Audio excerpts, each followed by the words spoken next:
नवज्योत मित्रमंडळ ट्रस्ट यशवंतनगर नवी खडकी येरवडा पुणे आयोजित येरवडा भागातील पहिला ऑनलाईन गणेशोत्सव 2021। गेल्या वर्षीप्रमाणे यंदाही आपल्या गणेशोत्सवावर करोनाचे सावट आहे, त्यामुळे आपल्याला काही मर्यादा पडल्या आहेत। या मर्यादांचे भान राखून गणेशोत्सव साजरा करण्यासाठी शो मस्ट गो ऑन या न्यायाने सादर करीत आहोत ऑनलाईन गणेशोत्सव 2021। यात सादर केले जाणार आहेत अनेक बहुरंगी कार्यक्रम, तेव्हा पाहायला विसरू नका। सर्व कार्यक्रम नवज्योत मित्रमंडळाच्या यूट्यूब चॅनलवर। नमस्कार।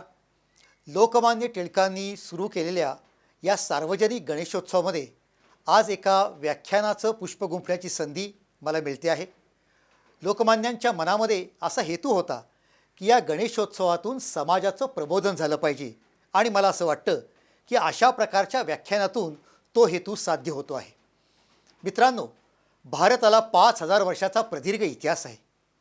या इतिहासामध्ये अनेक राजे, महापराक्रमी वीर, योगी, संत, महापुरुष असे कित्येक जण होऊन गेले। मात्र या सर्व प्रवासामध्ये जो राजाही होता आणि तरीसुद्धा लोकांनी ज्याला अत्यंत आदरानं ऋषी ही पदवी दिली होती, असं एकमेव व्यक्तिमत्व ते म्हणजे कोल्हापूरचे राजर्षी शाहू महाराज। शाहू महाराज यांनी 100 वर्षापूर्वी जे निर्णय घेतले, जी दूरदृष्टी दाखवली, त्याचा आजसुद्धा आपण विचार करतो आणि आजसुद्धा आपल्याला त्याचं अनुकरण करावं इतके ते अत्यंत मौल्यवान आहेत। वास्तविक पाहता शाहू महाराज हे कोल्हापूरचे वारसदार नव्हते, पण एकदा अशी परिस्थिती निर्माण झाली की कोल्हापूरच्या राजघराण्यामध्ये संतती नसल्यामुळे त्यांना कोणी ना कोणीतरी दत्तक घ्यायचा होता आणि अशा वेळा कागलचे जयसिंगराव घाटगे यांनी आपला मुलगा यशवंत याला कोल्हापूरच्या घराण्यामध्ये त्या छत्रपतींच्या गादीवरती दत्तक म्हणून वारस देण्याची तयारी दर्शवली आणि त्याप्रमाणे हा यशवंत आता कोल्हापूरच्या गादीचा वारसदार बनला। अत्यंत तीक्ष्ण अशी बुद्धिमत्ता त्यांना प्राप्त झाली होती आणि म्हणून त्यांनी लहान वयात अतिशय उच्च दर्जाचं शिक्षण प्राप्त केलं। त्यांना शिकवण्यासाठी जसे भारतीय शिक्षक होते तसे इंग्रज शिक्षकसुद्धा होते आणि त्यामुळे भारताचा इतिहास असेल, भारताचं सामाजिक जीवन असेल, त्याचप्रमाणे सध्याच्या काळामध्ये जागतिक स्तरावरती कोणत्या कोणत्या घडामोडी घडत आहेत या सर्वाचं ज्ञान या शाहू राजांना तिथे प्राप्त होत होतं। पुढे शाहू राजे हे कोल्हापूरचे छत्रपती झाले आणि त्यांनी त्या काळामध्ये जे प्रचंड कार्य करून दाखवलं ते बघितल्यानंतर आपण आजसुद्धा थक्क होतो। शाहू महाराजांनी घेतलेला सर्वात महत्त्वाचा निर्णय ते म्हणजे ह्या देशातील जे बहुजन आहेत, या देशातील जे दलित समाजातले आहेत, जे तळागाळातले आहेत, जे पददलित आहेत, त्यांनासुद्धा समाजामध्ये सन्मानानं जगता आलं पाहिजे आणि मुळामध्ये त्यांना शिक्षण मिळालं पाहिजे। तर शिक्षणाचे दरवाजे या पददलितांसाठी, या अस्पृश्य समाजासाठी त्यांनी खुले केलेले होते। त्यावेळेला शाहू महाराजांनी एक निर्णय असा घेतला होता की ज्या विविध जाती आहेत, जमाती आहेत, त्या प्रत्येकासाठी त्यांनी स्वतंत्र अशा प्रकारच्या शाळा काढल्या होत्या आणि हॉस्टेल्स काढली होती। खरं पाहिलं असता जर का सर्व समाजामध्ये समता निर्माण करायची असेल तर अशा प्रकारे प्रत्येक जातीसाठी स्वतंत्र शाळा आणि स्वतंत्र हॉस्टेल याच्यातनं भेदभाव कमी होतील का वाढतील असा प्रश्न कुठल्याही माणसाच्या मनात निर्माण होणं स्वाभाविक आहे आणि एकानी हा प्रश्न शाहू महाराजांना विसरला सुद्धा आणि एका व्यक्तीनं हा प्रश्न शाहू महाराजांना विचारला सुद्धा। शाहू महाराजांनी काय केलं? त्यांनी सरळ उत्तर दिलं नाही। त्यांनी सांगितलं, असं करा, उद्या सकाळी आम्ही जेव्हा फिरायला जाणार आहोत तेव्हा तुम्ही आमच्याबरोबर या। ते सद्गृहस्थ भल्या पहाटे शाहू महाराजांच्या समोर उभे राहिले। शाहू महाराज त्यांना घेऊन गेले कुठे? तर त्या ठिकाणी शाहू महाराजांची जी पागा होती, घोड्यांची पागा, त्या पागेमध्ये घेऊन गेले।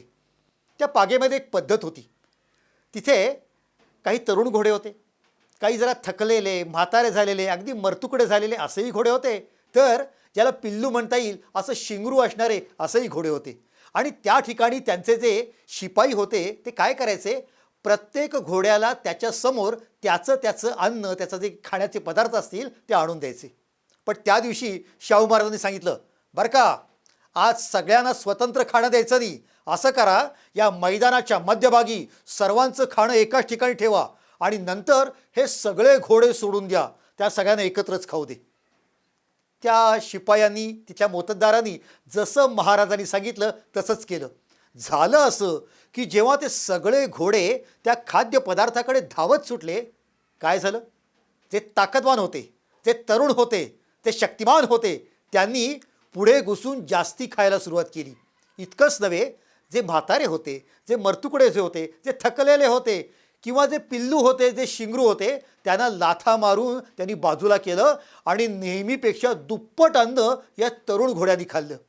आणि जे बिचारे म्हातारे होते किंवा अगदी लहान पिल्लू होते, त्यांना मात्र त्या दिवशी उपाशी राहावं लागलं. शाहू महाराजांनी ते दृश्य त्या सद्गृहस्थांना दाखवलं आणि त्यांना सांगितलं की जर का मी सर्व जाती जमातींसाठी एकच शाळा निर्माण केली तर काय होईल? ज्यांच्या घरामध्ये वर्षानुवर्ष शिक्षणाचा संस्कार आहे आणि शिक्षणाचं महत्त्व ज्यांना पटलेलं आहे, ते स्वाभाविकपणे पुढे जातील. आणि ज्यांनी शिक्षण कधी घेतलंच नाही, ज्यांनी पिढ्यानपिढ्या शाळाचा दरवाजा कधी बघितलाच नाही, ज्यांना साधी अक्षर ओळखसुद्धा नाही, ते त्या शाळेमध्ये मागे पडतील आणि त्यांच्या मनात एक न्यूनगंड जागा होईल की आपल्याला हे जमत नाही, आपल्याला हे जमणार नाही, आपण बुद्धीनं कमकुवत आहोत. आणि त्यांच्यातला आत्मविश्वास तुटून पडेल. आणि म्हणून मी काय करतो आहे, मी प्रत्येक समाजासाठी, प्रत्येक जमातीसाठी, प्रत्येक जातीसाठी स्वतंत्र शाळा आणि स्वतंत्र हॉस्टेल निर्माण करतो आहे. एकदा का या देशातील सर्व प्रकारच्या जाती उच्च शिक्षित झाल्या, सुशिक्षित झाल्या की मग मात्र सर्वांसाठी एकच शाळा असली पाहिजे, तेव्हा तो समतेचा आग्रह धरता येईल. लक्षात घेतलं पाहिजे की शाहू महाराज जे जे करत होते त्याच्या पाठीमागं अशा प्रकारची दूरदृष्टी होती. शाहू महाराज अत्यंत संवेदनाशील होते. तुम्हाला एक गंमत सांगतो. एकदा शाहू महाराज असेच बाहेर गेले होते आणि त्या संपूर्ण कोल्हापूरच्या परगण्यामध्ये अनेक छोटी छोटी गावं होती, अनेक गरीब कुटुंब होती आणि त्याच्यातला एखादा चांगला चुणचुणीत हुशार बुद्धिमान तरतरीत मुलगा दिसला की शाहू महाराज त्याला बोलवायचे आणि घेऊन जायचे. कुठे? कोल्हापूरला आपल्या राजवाड्यात. आणि मग कुठलं तरी काम त्याला द्यायचं आणि हळूहळू त्याच्या व्यक्तिमत्वाला आकार द्यायचा. एकदा अशीच गंमत झाली. शाहू राजांनी एका अशाच छोट्याशा मुलाला आपल्याबरोबर घेतलं आणि राजवाड्यात आणलं. त्याचा पहिलाच दिवस होता. तेव्हा याला काय काम द्यावं हा सर्वांसमोर प्रश्न होता. तेव्हा असं ठरलं की आज जेव्हा शाहू महाराज त्यांच्या पलंगावरती झोपायला जातील तेव्हा त्यांचे पाय चेपण्याचं काम या मुलांनी करायचं. तसंच झालं. शाहू महाराज गेले. त्यांचा देह आगडबंब होता. तेव्हा त्यांचा पलंग सुद्धा मोठा ऐसपैस होता. त्या पलंगावरती शाहू महाराज झोपले आणि काही वेळानं या मुलानं शाहू राजांचे पाय चेपायला सुरुवात केली. पण झालं कसं? जशी मध्यरात्र उलटून गेली तशी थंडी वाजायला लागली आणि हा जो मुलगा होता ना, हा पाय चेपता चेपता दमला होता, थकला होता, डुलकी येत होती, झोप येत होती आणि चक्क प्रत्यक्ष महाराजांच्या पलंगावरतीच तो आडवा झाला. काही वेळांनी त्याला थंडी वाजायला लागली आणि काय केलं त्यांनी शाहू राजांनी आपल्या अंगावरती जे पांघरूण घेतलं होतं ते हळूहळू ओढून घेतलं, आपल्या अंगावरती लपेटून घेतलं. आणि काही वेळांनी जेव्हा शाहू राजांना थंडी वाजायला लागली तेव्हा त्यांना लक्षातच आलं नाही की आपल्या अंगावरचं पांघरूण गेलं कुठं. त्यांनी त्या ठिकाणी समई प्रज्वलित केली आणि बघतात तो काय, आज ज्या छोट्या मुलाला आपल्याकडे आपण घेऊन आलो राजवाड्यावरती काम करण्यासाठी, नोकर म्हणून, चाकर म्हणून, तो आपल्याच पलंगावरती झोपलाय. इतकंच नाही, त्याने आपलं पांघरूणसुद्धा अंगावरती लपेटून घेतलेलं आहे. खरं पाहिलं असता या ठिकाणी दुसरा कोणी राजा असता तर संतापला असता, चिडला असता आणि त्यांनी कडक शिक्षा त्या मुलाला सुनावली असती. पण शाहू महाराजांनी असं केलं नाही. ते तिथून उठले आणि दुसरीकडे झोपायला गेले. त्यांनी त्या मुलाला उदार अंतःकरणाने क्षमा केली. अशा प्रकारे अत्यंत संवेदनाशील मातृहृदय हे शाहू राजांना प्राप्त झालं होतं असं म्हणलं तर त्यात चूक होणार नाही. शाहू महाराजांनी अनेक कलाकारांना आश्रय दिला होता. आपण सर्वजण बालगंधर्व हे नाव ऐकतो. पण एकदा असं घडलं की शाहू राजांना कुणीतरी बातमी सांगितली की नारायण राजहंस नावाचा एक छोटा मुलगा आहे, अतिशय अप्रतिम स्वर्गीय असं गायन तो गातो, तेव्हा आपण ते गाणं ऐकायला चलावं. शाहू महाराज अत्यंत आनंदाने आले. त्यांनी गाणं ऐकलं. गाणं ऐकून ते प्रसन्न झाले. पण त्यांनी त्या मुलाला विचारलं, का रे बाबा, तू गात होतास पण तू एका कानानं जर तुला कमी ऐकू येतं का? आणि त्या मुलगा चमकलाच. आणि तो मुलगा चमकलाच कारण आजपर्यंत त्यांनी अनेक राजांच्या दरबारी आपली गायन कला सादर केली होती. लोकांनी त्याला शाबासकी दिली होती, कौतुक केलं होतं. पण त्याच्या कानामध्ये दोष आहे हे सांगणारा, हे समजून घेणारा हा पहिला राजा भेटला होता. आणि त्या मुलांनी कबूल केलं, होय मला एका कानाने जरा कमी ऐकायला येतं. शाहू राजे म्हणले, अरे लेका, तू इतरांना गाणं ऐकवणार, पण तुलाच जर का कमी ऐकू येत असेल तर काय उपयोग? असं कर, ही मी चिठ्ठी देतो, इथून मिरजेला जा, तिथे डॉक्टर आहेत आणि त्यांच्याकडनं कानावरती इलाज करून घे. त्या मुलानी कानावरती इलाज करून घेतला, त्याचे कान बरे झाले आणि त्याच्यानंतर हा जो छोटा मुलगा नारायण राजहंस संपूर्ण महाराष्ट्रामध्ये बालगंधर्व या नावाने प्रसिद्ध झाला. त्या काळामध्ये संगीत नाटकांमध्ये एक फार श्रेष्ठ दर्जाचे संगीतकार होते, त्यांचं नाव गोविंदराव टेंबे. त्यांनी अनेक नाटकांना अतिशय अप्रतिम अशा चाली दिल्या आणि म्हणून भारतीय नाट्यसंगीताच्या इतिहासामध्ये गोविंदराव टेंबे हे नाव अजरामर झालेलं आहे. पण घटना अशी घडली की शाहूराजांना कळलं की हा गोविंदराव टेंबे अतिशय उत्तम चाली देतो, तो चांगला संगीतकार आहे. आणि एक दिवस शाहूराजाने सांगितलं, अरे गोविंदा, एक कर, तुला मी वकिलीची सनद देतो आहे. गोविंदराव चमकलेच. ते म्हणले, मी आणि वकील? अहो, मी त्यातलं काहीच ज्ञान मिळवलं नाही. त्यावेळेला शाहू महाराज म्हणले, अरे तुला कुठं वकिली करायला सांगतोय, तुला मी सनद देतोय. आता हे वकिलांचं ऑफिस आहे ना, तिथं काही वेळ येऊन बसायचं आणि बाकीच्या वेळामध्ये तू काय करायचं तर संगीत देण्याचं काम करायचं. अरे संगीत देणं ही तुझी आवड आहे, हा तुझा छंद आहे आणि तो महाराष्ट्राला उपयोगी पडणार आहे. पण तुझ्या पोटामध्ये 2 घास पडले पाहिजे आणि तुझ्या कुटुंबाचा चरितार्थ चालला पाहिजे आणि म्हणून तुला ही वकिलीची सनद देतोय. एकदा पण अशीच घटना घडली. एक कवी होता, तो कारकून म्हणून काम करायचा, पण कधीतरी गेला की तिथे कारकुनी काम करता करता तो कविता पण करायचा. त्याच्या साहेबांना हे कळलं, त्याला कडक शिक्षा झाली. ही बातमी शाहूराजांना कळली. शाहूराजाने त्याला बोलवलं आणि विचारलं. त्या कवीने सगळं कबूल केलं की मी कारकून झालोय खरा, पण मी मध्ये मध्ये कविता करतो. शाहू महाराज म्हणले, एवढंच ना, असं कर, तुझी कारकुनीची नोकरी याच्या पुढेही चालू राहील. मी तुझ्या अधिकाऱ्यांना सांगतो की याला कारकुनीचा पगार द्या, मात्र हा कारकुनीच्या वेळामध्ये कारकुनी आणि खरडेगाशी करणार नाही तर कविता लिहील. अरे तुझ्यासारख्या कवींची या राष्ट्राला गरज आहे आणि म्हणून तू कविता कर या समाजासाठी आणि कारकुनीचा पगार मिळेल तो तुझ्या कुटुंबासाठी, तुझ्या चरितार्थासाठी. आणि पुढे तर अशी घटना घडली की ज्या वेळेला रवींद्रनाथ टागोर यांना नोबेल पारितोषिक मिळालं, त्यावेळेला शाहू महाराजांनी 1000 सुवर्णमुद्रा आणि अभिनंदन पत्र हे निर्माण केलं, तयार केलं. आणि ते पत्र त्या टागोरांना देण्यासाठी कुणाला पाचारण केलं? याच कवीला. त्या कवीला मोठं आश्चर्य वाटलं. तो म्हणलं, मी जायचं टागोरांकडे? शाहू महाराज म्हणले, अरे आम्ही पण गेलो असतो, पण आम्ही जाऊन काय उपयोग? तू कवी आहेस, तू जर का टागोरांच्या बरोबर गेलास, त्यांच्याकडे गेलास, त्यांचा सन्मान केलास, तर त्यांच्या मुखातून जे 4 चांगले शब्द पडतील त्याच्यातून तुझ्याही काव्यप्रतिभेला एक प्रकारे प्रोत्साहन मिळेल आणि म्हणून तू जाणं महत्त्वाचं आहेस. याच्यातून आपल्याला दिसतं की शाहू महाराज गुणग्राहक होते आणि इतरांना प्रोत्साहन देणारे होते. शाहू महाराजांनी जसं अनेक प्रकारच्या कलेला प्रोत्साहन दिलं, खेळांना प्रोत्साहन दिलं, चित्रकला, शिल्पकला, मल्लविद्या या सर्वांच्या पाठीमागं शाहू महाराज खंबीरपणे उभे होते.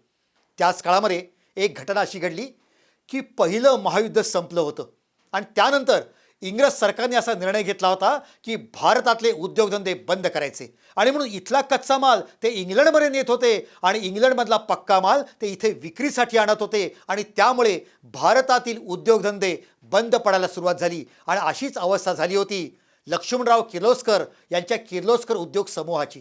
काय करावं त्याला समजेना, कारण लोखंड मिळत नव्हतं, कच्चा माल मिळत नव्हता.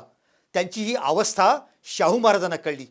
त्यांनी लक्ष्मणराव किर्लोस्कर यांना आपल्याकडे बोलवून घेतलं आणि त्यांना सांगितलं, लक्षात ठेवा, याच्या पुढचा काळ हा शेतीला प्रोत्साहन देण्याचा काळ आहे. मी बघतोय की या भारतामधले शेतकरी ते काय करतात, लाकडाचा नांगर करतात.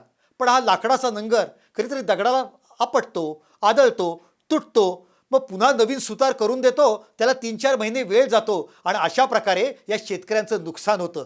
माझ्या मनात एक कल्पना आहे, जर का तुम्ही उत्तम दर्जाचं लोखंड घेतलं, बीड घेतलं आणि त्याच्यापासून नांगर तयार केले तर या शेतकऱ्यांचं दारिद्र्य दूर होईल. या शेतकऱ्यांच्या घरातील महिला आपल्या हाताने कधी कधी नांगरणी करतात आणि म्हणून त्यांच्या हाताला फोड येतात, हाताची सालडी सोलून निघते. जर का अशा प्रकारचा लोखंडी नांगर आपण निर्माण केला तर या सर्वांचं दैन्य हे आपण दूर करू शकू. वास्तविक पाहता लक्ष्मणरावांना ही कल्पना अतिशय आवडली. त्यांनी त्याचं डिझाईन तयार केलं, तेही शाहू महाराजांना आणून दिलं. पण ते म्हणले की महाराज हे करता येईल, पण त्यासाठी लोखंड लागेल, त्यासाठी बीड लागेल, ते कुठून आणायचं? शाहू महाराज कुठून आणणार होते? लक्ष्मणरावांना असं वाटलं की बहुतेक शाहू महाराज ते इंग्रजांकडनंच घ्यायला सांगतील, ते तर आपल्याला परवडणार नाही आणि म्हणून हे होऊ शकणार नाही. शाहू महाराजांच्याकडे काही लोखंडाच्या खाणी नाहीत, काय करायचं?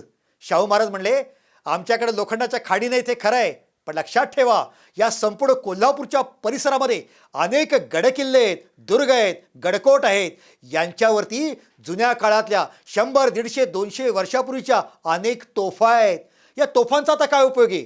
या तोफा आम्ही तुम्हाला देतो, त्या वितळवून टाका आणि त्याच्यातून जे लोखंड निर्माण होईल त्यातून तुम्ही नांगर तयार केला.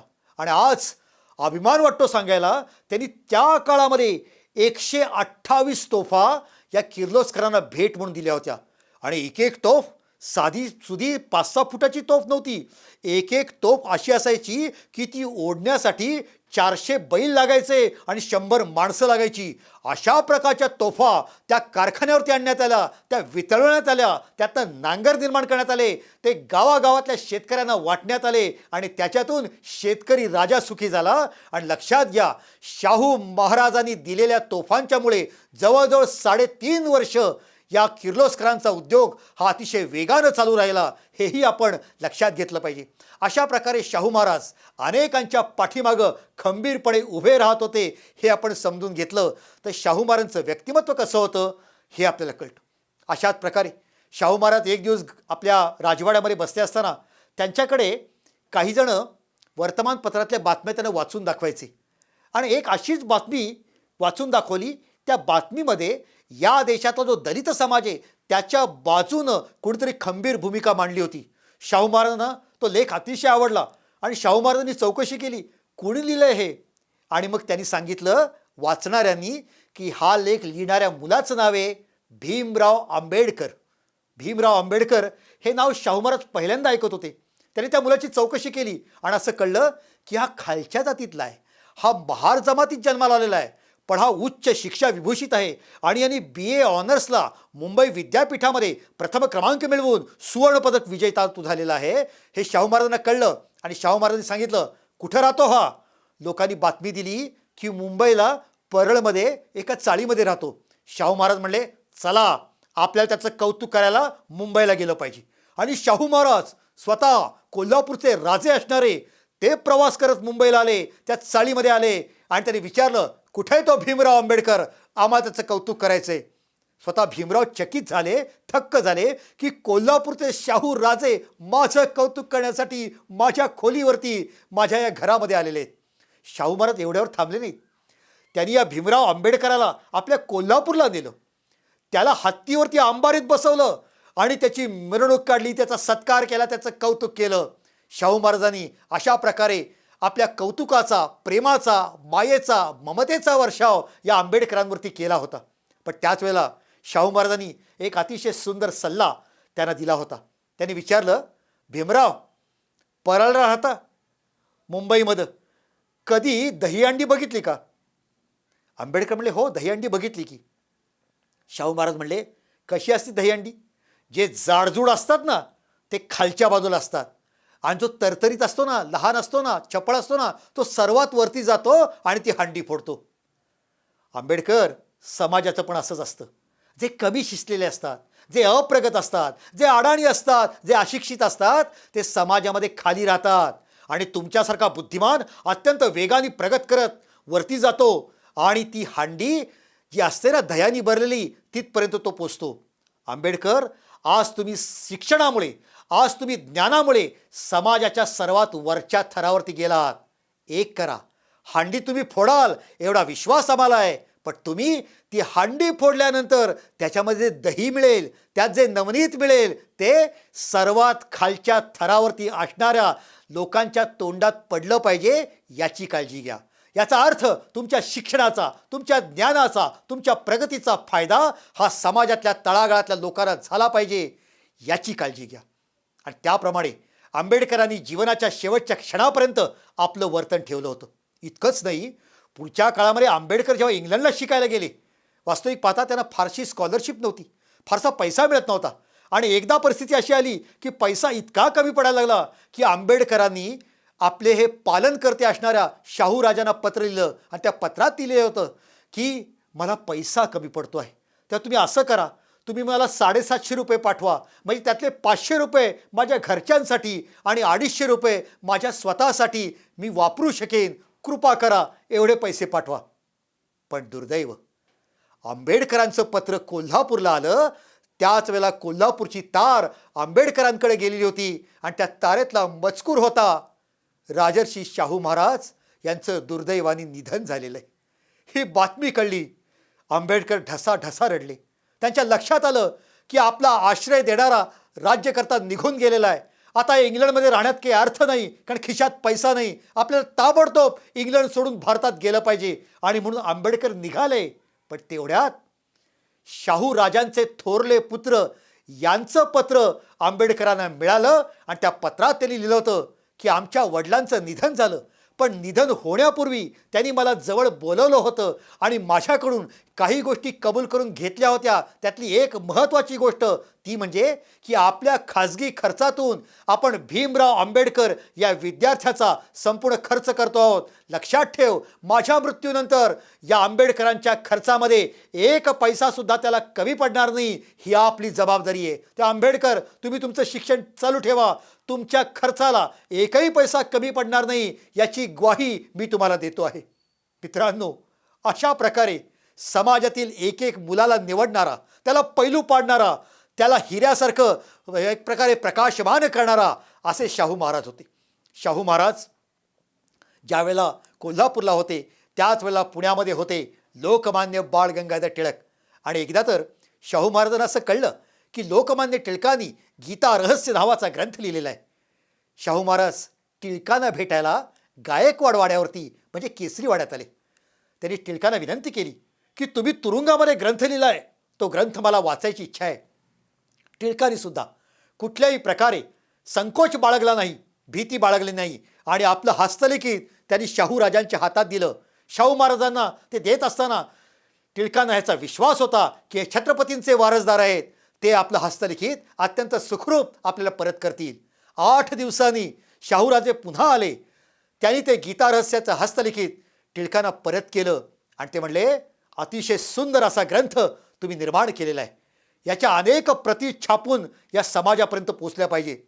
लोकमान्य म्हणले की या ठिकाणी मी आणि माझा केसरी कर्जात बुडालेलो आहे, गीता रहस्य छापण्यासाठी पैसा कुठून येणार हेच मला कळत नाही. त्यावेळेला शाहूराजांनी सांगितलं की लोकमान्य, काळजी करू नका, गीता रहस्याच्या पहिल्या 1000 प्रती कोल्हापूर विकत घेईल, हे 10 त्याचे पैसे. आणि अशा प्रकारे त्यांनी टिळकांच्या समोर ते पैसे ठेवले. टिळकांना अत्यंत आनंद झाला. टिळकांचं मन कृतज्ञतेने दाटून आलं. वास्तविक पाहता लोकमान्यांनी आपल्या केसरीमधून अनेकदा शाहू महाराजांच्यावरती टीकेचे आसूडसुद्धा ओढले होते, पण तरीसुद्धा शाहू महाराजांचं हृदय इतकं विशाल अंतःकरण हे बघून टिळकसुद्धा गहिवरले. आणि एक प्रसंग असा घडला की त्यावेळेला शाहू महाराजांच्या हातामध्ये गीता रहस्य होतं. गीता रहस्य घेऊन ते निघाले होते आणि त्यावेळेला लोकमान्यांच्या लक्षात आलं की शाहू महाराजांच्या डोक्यावरचा फेटा हा खालीच राहिलेला आहे. टिळक लगबगीने तिथे आले आणि ते म्हणले, महाराज आपला फेटा खाली राहिलेला आहे. शाहू महाराज म्हणले, माझ्या दोन्ही हातात आपलं गीता रहस्य आहे, असं करा तुम्हीच तो फेटा आमच्या मस्तकी ठेवा. तेव्हा टिळकांनी अत्यंत आदराने तो छत्रपतींचा मुकुट असणारा फेटा त्यांच्या मस्तकी ठेवला. आणि त्या मस्तकी ठेवत असताना शाहू महाराज टिळकांना एवढंच म्हणाले की जर का या फेट्याची इज्जत, जर का या फेट्याचा मान आणि सन्मान चांगला राहावा असं आपल्याला वाटत असेल तर आपण आणि आम्ही आपले संबंध अतिशय चांगले असले पाहिजेत. हाच एक महाराष्ट्रासमोर आपण आदर्श हा निर्माण केला पाहिजे. लोकमान्यांना या वाक्यातला गर्भितार्थ समजला आणि लोकमान्यांनी पुढच्या केसरीच्या अंकामध्ये सांगितलं की याच्या पुढच्या काळामध्ये आम्ही राजर्षी शाहू महाराजांच्या विरुद्ध लिखाण करणार नाहीत, ते छत्रपतींचे वारसदार आहेत, त्या गादीचा मान आणि सन्मान टिकला पाहिजे. शाहू महाराज हे समाजावरती असे अत्यंत प्रेम करणारे होते. शाहू महाराजांनी राधानगरीसारखं धरण बांधलं त्या काळामध्ये 100 वर्षापूर्वी. त्यानंतर सुद्धा अनेक धरणं झाली, पण अनेकदा काही धरणं फुटलीसुद्धा किंवा अपघात झालेसुद्धा, पण राधानगरीच्या धरणाचा एक टवकासुद्धा उडाला नाही. अशा प्रकारे अत्यंत विज्ञानाधिष्ठित असं धरण त्यांनी बांधलेलं होतं. लक्षात घ्या, राधानगरीचं धरण बांधत असताना पैसे कमी पडत होते. इंग्रज सरकार पैसे सँक्शन करत नव्हतं. एकदा घटना अशी घडली की शाहू महाराजांच्या गळ्यामध्ये टॉन्सिल्स वाढले होते. त्याचं ऑपरेशन करायचं होतं. आणि मग ऑपरेशन करताना त्यावेळेस शाहू महाराजांनी सांगितलं की कुठल्याही प्रकारे भूल मला द्यायची नाही. आणि म्हणून शाहू महाराजांचा संपूर्ण देह त्या पलंगाला बांधून ठेवण्यात आला आणि भूल न देता ते ऑपरेशन करण्यात आलं. ऑपरेशन झालं आणि मग असं ठरलं की आता थंड हवेच्या ठिकाणी म्हणजे इंग्लंडमध्ये काही महिन्यांसाठी शाहू महाराजांनी जावं. सगळ्यांनीच विनंती केली. शाहू महाराज म्हणले असं असेल तर आमचा इंग्लंडचा जो प्रवास आहे त्याचबरोबर आमच्यावर 100 माणसं येणार. या सर्वांचा प्रवासाचा येण्या जाण्याचा किती खर्च येतो लिहून काढा. लगेच लोक बसले. 100 माणसं जाणार येणार, त्यांचं बोटीचं तिकीट काढायचं, त्यांचा खाण्यापिण्याचा खर्च, तिथे राहण्याचा खर्च, हा सगळा खर्च काढला. ती यादी काढली आणि ती शाहू महाराजांच्या समोर धरली. आणि शाहू महाराज म्हणले की आमच्या दुखण्यापासून अलिप्त होण्यासाठी, या दुखण्यातून बरं होण्यासाठी एवढा खर्च आपल्याला करायचा आहे. मग त्यापेक्षा असं करा, आमचा इंग्लंडचा प्रवास रद्द करा आणि हा जो सगळा खर्च माझ्या आजारपणानंतरसाठी येणार आहे ना, हा सगळा खर्च आपल्या राधानगरीच्या धरणासाठी वापरा. कारण माझं आजारपणापेक्षा सुद्धा या समाजातल्या लोकांना धरण मिळणं हे जास्त महत्त्वाचं आहे. लक्षात घ्या, आपल्या वैयक्तिक जीवनामध्ये आपल्या शरीराच्या हाल अपेष्टांना काही किंमत न देणारा आणि सदैव प्रजेची, रयतेची, जनतेची काळजी करणारा असा हा महान राजा होता. आणि म्हणून जनतेनं अत्यंत उत्स्फूर्तपणे त्यांना राजर्षी शाहू महाराज अशी पदवी दिली होती. मित्रांनो, त्या काळामध्ये भारतामध्ये जवळजवळ 550 राजे होते. पण छत्रपती शाहू राजांना आपण छत्रपती शिवाजी महाराजांचे वारसदार आहोत याचा अत्यंत अभिमान होता. आणि म्हणून जेव्हा ते इंग्लंडला गेले तेव्हा बाकी सर्व राजांनी त्या ठिकाणच्या राजपुत्राला मुजरा केला, पण शाहू राजांनी त्यांना मुजरा केला नाही आणि ठणकावून सांगितलं की मी शिवाजी महाराजांच्या गादीचा वारसदार आहे, मी दुसऱ्या राजासमोर झुकणार नाही.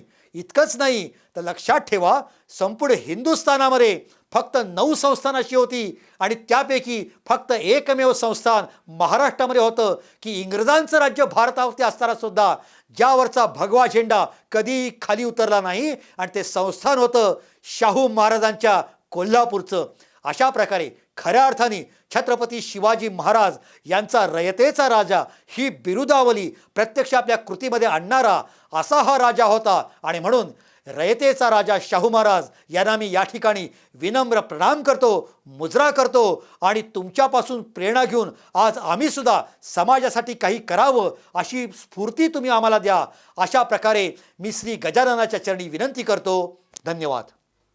नवज्योत मित्रमंडळ ट्रस्ट यशवंतनगर नवी खडकी येरवडा पुणे आयोजित येरवडा भागातील पहिला ऑनलाईन गणेशोत्सव 2021. गेल्या वर्षीप्रमाणे यंदाही आपल्या गणेशोत्सवावर करोनाचे सावट आहे. त्यामुळे आपल्याला काही मर्यादा पडल्या आहेत. या मर्यादांचे भान राखून गणेशोत्सव साजरा करण्यासाठी शो मस्ट गो ऑन या न्यायाने सादर करीत आहोत ऑनलाईन गणेशोत्सव 2021. यात सादर केले जाणार आहेत अनेक बहुरंगी कार्यक्रम. तेव्हा पाहायला विसरू नका. सर्व कार्यक्रम नवज्योत मित्रमंडळाच्या YouTube चॅनलवर.